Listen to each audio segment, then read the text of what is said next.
আসসালামু আলাইকুম। মাশাআল্লাহ, দেখতে পাচ্ছেন চাক থেকে কিভাবে মধু সংগ্রহ করা হচ্ছে। আমাদের কুমিল্লা মধু সবসময় চেষ্টা করছি আমরা মহলদেরকে সাথে রেখে, পাহাড়ি অঞ্চলের পাহাড়ি মহলদেরকে সাথে রেখে এবং সুন্দরবন সহ বাংলাদেশের বিভিন্ন প্রত্যন্ত অঞ্চল থেকে এই খাঁটি মধুগুলোকে আমরা সংগ্রহ করে থাকি।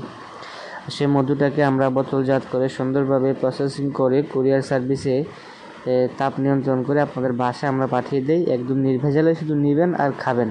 আপনাকে আর কোনো কষ্ট করতে হবে না, রোদ্রে দেওয়া লাগবে না, সব ঝামেলা আমরা বহন করে হোম ডেলিভারি চার্জ তো ফ্রিতে থাকবেই।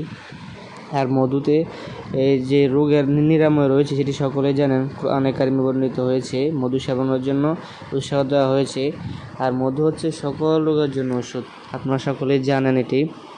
মৃত্যু ব্যতীত সকল রোগের জন্য প্রত্যেক দিন নিয়মিত মধু সেবন করা এটা অত্যন্ত কার্যকর একটি উপায়।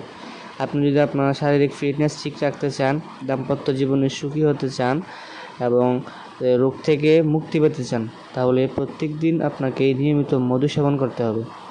দেখতে পাচ্ছেন কীভাবে মধুটাকে চাক থেকে কাটা হচ্ছে। মাশাআল্লাহ, অনেক বড় একটি চাক এটি। এটাতে মিনিমাম 5 থেকে 6 কেজি মধু হতে পারে আমরা আশা করছি। আলহামদুলিল্লাহ, আমরা এটিকে বাসায় নিয়ে তারপর আমরা মধুগুলোকে লিকুইড করব। ভিডিওটি দেখতে থাকুন কীভাবে চাক থেকে মধু সংগ্রহ করা হয়। আপনারা পারবেন, যদি কারো বাসায় এরকম চাক থাকে কুমিল্লার মধ্যে, আপনারা অবশ্যই জানাবেন কল দিয়ে। আমরা নিজেরা গিয়ে চাক কেটে দিয়ে আসবো। তবে অর্ধেক আমাদেরকে দিতে হবে আর বাকি অর্ধেক আপনারা নেবেন।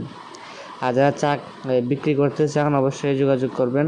আমরা চাকগুলো কিনে থাকি, আমাদের অনেক কাস্টমার রয়েছেন যারা আমাদের নিকট খাঁটি মধু অর্ডার করে থাকেন। আপনাদের থেকে চাকটা কিনে আমরা আমাদের কাস্টমারদের নিকট আমরা পাঠিয়ে থাকি প্রত্যেক দিন। এভাবে নিয়মিত আমরা এই মধুগুলোকে কালেক্ট করে থাকি, করে আপনাদের নিকট পাঠিয়ে থাকি যারা আমাদের নিকট অর্ডার করেন। আলহামদুলিল্লাহ, আমাদের কুমিল্লা মধু শপ দীর্ঘ 2-2.5 বছর ধরে খাঁটি মধু সেল করে আসতেছে। আমরা চেষ্টা করছি আপনাদের বাসায় কীভাবে আমাদের খাঁটি মধুটা হাতে হাতে পৌঁছে দেওয়া যায়, সে লক্ষ্যে আমরা দীর্ঘ 2 বছর ধরে কাজ করে আসছি। আলহামদুলিল্লাহ, আপনাদের দোয়া এবং মেহেরবানিতে, আপনাদের ভালোবাসা আমরা আজকে যতটুকু পর্যন্ত আসতে পেরেছি। অনেকে ভালো ভালো কমেন্ট করেন যে আপনার থেকে মধু নিয়ে আলহামদুলিল্লাহ